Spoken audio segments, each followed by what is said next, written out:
Thanks, Claude. Excited for this group we've got coming in today. Really good group of signing class. I mean, I'm thrilled every year we get a new signing class, but this group has been special. Every time we have a visit or we have them come see us, and they meet with academics and they meet with player development and they meet with strength and conditioning and training room, everybody talks about what a great group of kids they are. They are probably the highest incoming GPA in terms of academic success that we've ever had, which we found here over 7-8 years that's the number one indicator to success is, can they be successful in the classroom? And this is as good a group as we've had. It's across the country, a really good group. We think we addressed a lot of needs at defensive back and receiver. Still have some guys left out there. We're having to do this early because of the stuff going on with our players here. So I'm really fired up about this group. They are high character, and the one thing that in the coaching business you better value now more than ever is high character, tough, hard-nosed football players that are coming here with an understanding that they're committed to excellence in terms of classroom, competitiveness, toughness, loving football, and these guys understand that. I mean, I really don't want anybody to be here that doesn't like practicing hard and doesn't like going to school. And those are the two prerequisites for playing at Georgia, and this group's figured that out. So I'm excited about them, and we'll try to talk briefly about the ones that we can, and then move on.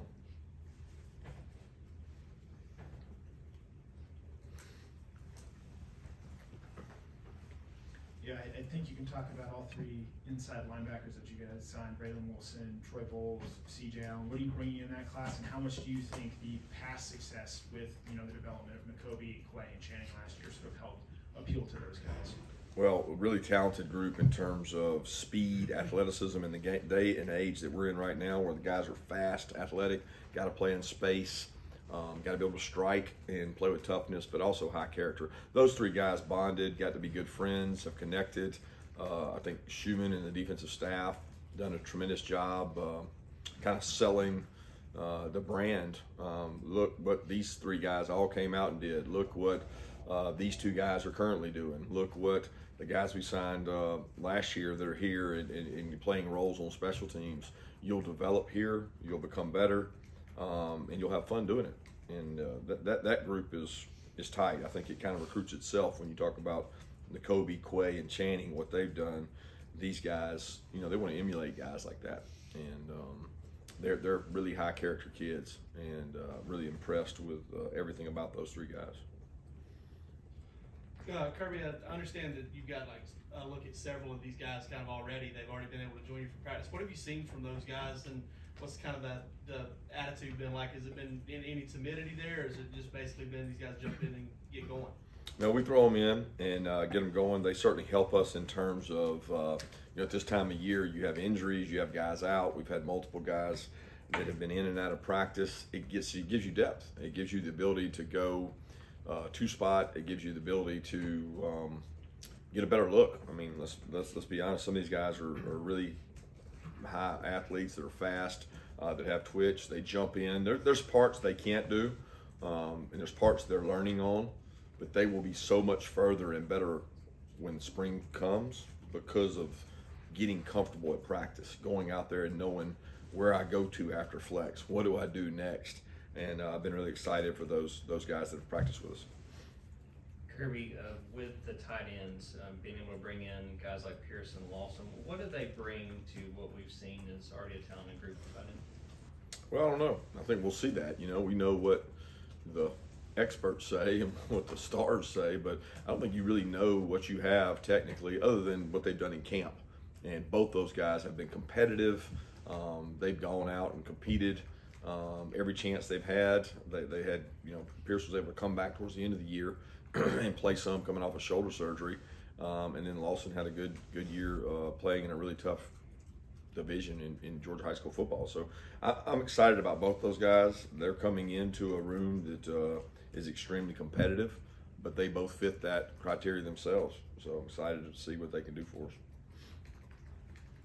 Kirby, cornerback, three guys this class, strong at the top. Cornerback last year, you've got second-year guys starting. Is that just a case of get as many at that position and kind of Well, I don't know. It depends on how you define those guys. There's no such thing as a cornerback anymore in my mind. There's defensive backs that play everywhere. Football is a matchup game. There's more empty than we've ever seen before, more spread than we've ever seen before. You got to have slot corners. You got to have outside corners. You got to have guys that can go inside and play. You got to have guys that can be gunners, guys that can tackle. Just so many roles of a defensive back that it's not three corners. It's what can this guy play early? How can he help us? And you can't have enough. I mean, very rarely do they come in and just jump right in and play as freshmen. They play, they just may not play the starting role. So it's a position that has to develop, has to grow. It's one that we've been short in that room. I mean, probably the last 4 years, we've been really short in our defensive back room. So we're trying to manage those numbers. There and receiver are probably the two hardest spots to be at your quota on your 85. It's a position that turns over a lot. It's a position that comes out early a lot. A position that goes in the portal a lot. So we're hoping to gain depth there. Coach, the speed you guys appear to you were able to add at the wide receiver, three young men that you signed. What they're going to kind of bring to the program. Yeah, excited about those guys. Speed, athleticism. Been here practicing with us. Each one's different.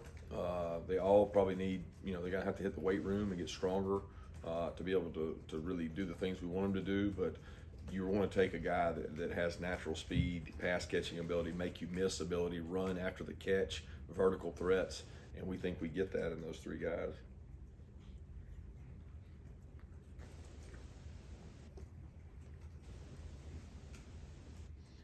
Given Nolan Smith and Robert Beal both off to the NFL after this year, how do you feel outside linebackers coach Shadero Uzodiribe went about recruiting and identifying guys that can come in and potentially help you? Obviously not just next year, but in the future beyond that at that outside linebacker position. Yeah, excited about the group we got there. I think we've got good depth. We're trying to get that room back to where it's been in the past. There was a time when there were 3 or 4 really high draft picks in that room. And that's what you want in that skill set. That helps you on third down. Those body types help you on special teams. The 6'2" plus, the 240 plus is a position that can cover kicks, can cover return punts in terms of holding people up. So much value in that room. Packages you can do on defense.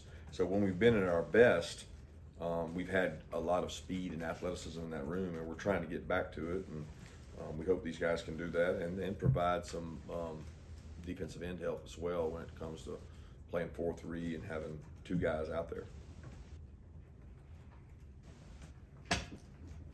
Kirby, Roderick Robinson was just announced a few minutes ago. What struck you guys about his running ability and what he can bring to the table in the team? Yeah, size, speed, toughness, really soft hands. He's your SEC type back that can get hard yards, but is athletic enough to do some things in space. Really, to be honest, I like the guy's character. I like the background he has. He has family from South Carolina. He has family from Georgia. He has family from Birmingham. He's attached to the state. He has really good quality toughness. He's hard to tackle. Football is still a game where you have to get people on the ground, and he's hard to get on the ground, and he loves the game, and he's very intelligent. So he excited us on tape, but he even won us over more in person.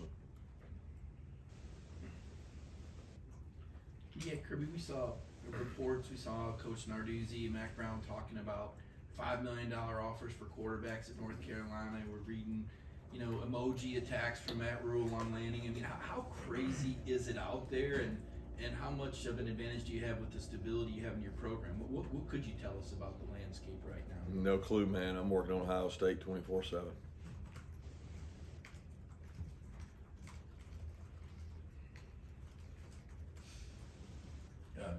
On the Ohio State front, how are your preparations going at this point? And it seems like almost every year in this little gap that there's a guy that hasn't played that much to this point that asserts himself during these practices. Have you had any development like that?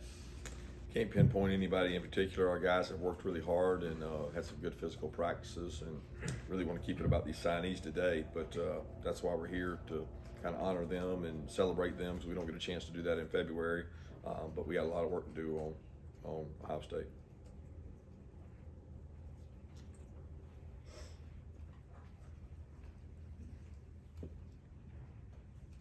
you guys didn't sign a quarterback in this class. Did that make recruiting guys any different or harder because there wasn't sort of this quarterback leader figure in there? And what kind of challenges going forward does not having a quarterback signing in this class possibly present to you guys? I think it's irrelevant in today's day and age. You know, the portal's full of them. You know, there's going to be multiple guys in every year. You want to do the best job you can to get the best quarterback you can.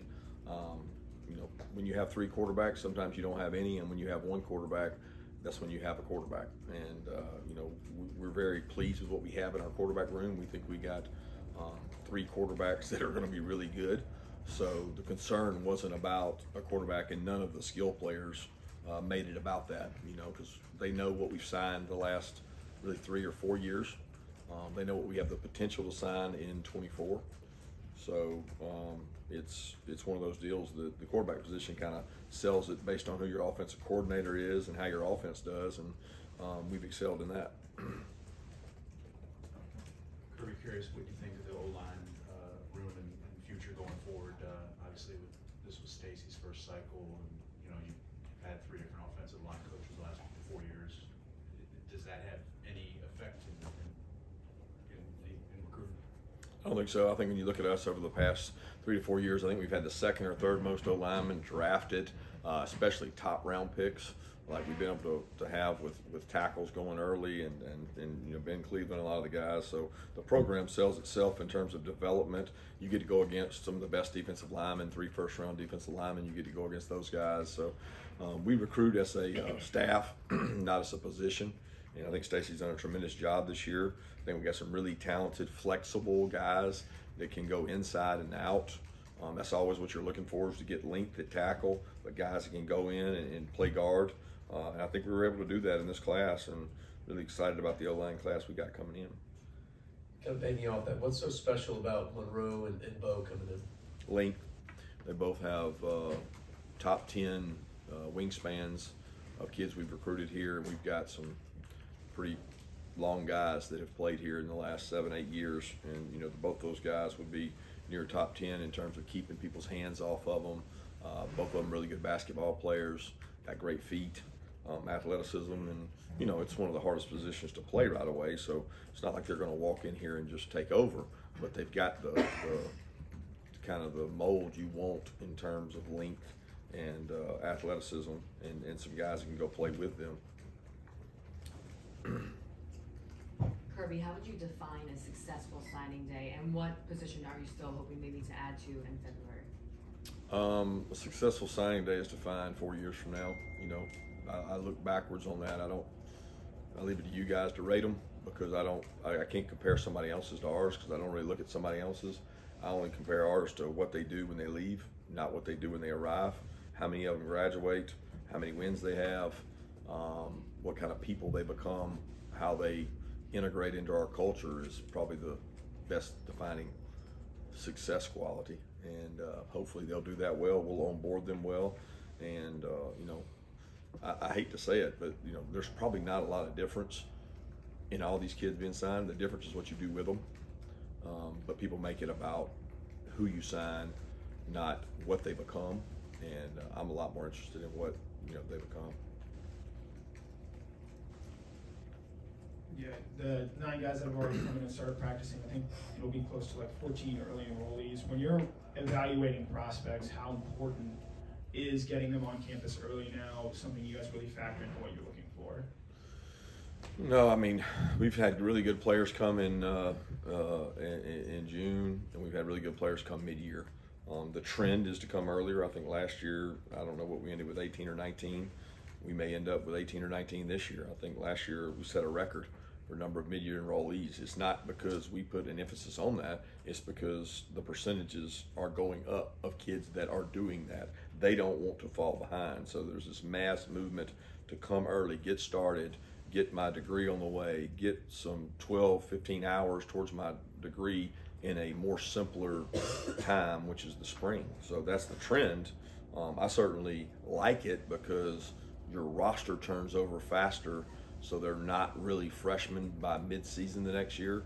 They're like sophomores, and you can flip your roster faster that way, but it's not the be-all and end-all. There's some kids that are going to come in in June for us that I think are really good players that because they went to a certain high school, they couldn't come in here. Coach saw where Samuel Mpemba just became official. Kind of what's he going to be bringing to you?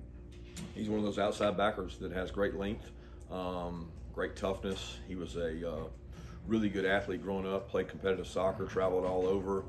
As many as 2 years ago, he was playing tight end. So he's very raw, has a high ceiling, but he has a lot to learn about the position.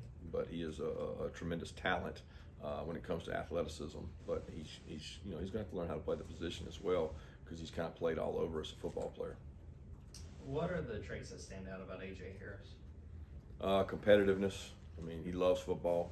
Number one trait you look for now is how much do you love football? How much can you process information? Because after you height, weight, jump, test everybody, it becomes what knowledge can you handle in between your ears. And I think he's going to excel at that. He takes notes. He's very bright, and he wants he wants it. He's hungry. So that's a part that I can't coach into him. Kirby, what is the process for these guys that are able to practice before they sign? And then secondly, are you comfortable with this early signing day? Do you think this is here to stay? I don't understand the first question. The kids that are practicing without having signed the scholarship papers, what do they have to sign in order to practice before their official signing? They have to get into school. So once they're accepted, that trumps the signing. So when they receive aid, a room, board, they receive equipment from us, they have to be accepted into school to do that. Once they do that, it's not really about the signing for them. They still have to sign, but that's not what makes it binding for them. So those guys did a lot of preparation, and we did, our staff, not me, did a lot of preparation to get them. Our administration and our organization, Miss Rhonda, Miss Christina, our president really worked hard to get these guys admitted to school so they could practice. So that's not, you have to jump through hoops to do that. But once you do that, they're yours. What was the second part? About the early signing day, if you like this and if you think this is here to stay. Man, I don't even try anymore to analyze all the different things that go on. I just try to be good at it and good at managing it, not trying to, it's not something that I have a lot of control over. So when I don't have control over it, I think about something I do.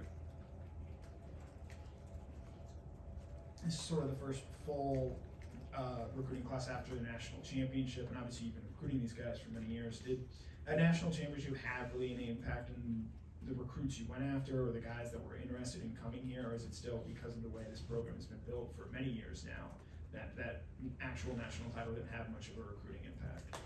I don't know if you can measure that. I think it gets you in the conversation with more national guys, but there's nobody I look at this list and say we wouldn't have gotten had we not won it, or we got them because we won it. I can't quantify that. Coach, you mentioned that it was a record amount of early enrollees last year. How important was it for them to be a part of that process and preparing for playoffs and being a part of the ceremony at Sanford Stadium to kind of develop that focus and want to attain? I definitely think the practice helped them. We made them more comfortable in the spring. A lot of those guys that came mid-year early last year practiced with us were guys like Michael, Jalen Walker. I can't remember the rest of them, but there was two guys that helped almost immediately. I feel like some of these guys that are here now will be the same way. As far as the parade, I don't think it had any impact on them. Take two more questions.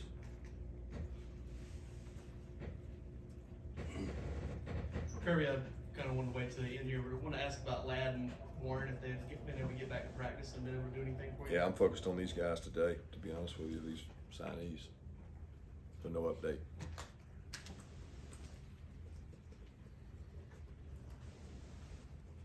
I want to ask about another guy that just signed, Gabe Harris, what he brings to the table. He's an athletic outside backer. He and Sam play together down at IMG. I think both those kids have a great relationship with each other, a great rapport.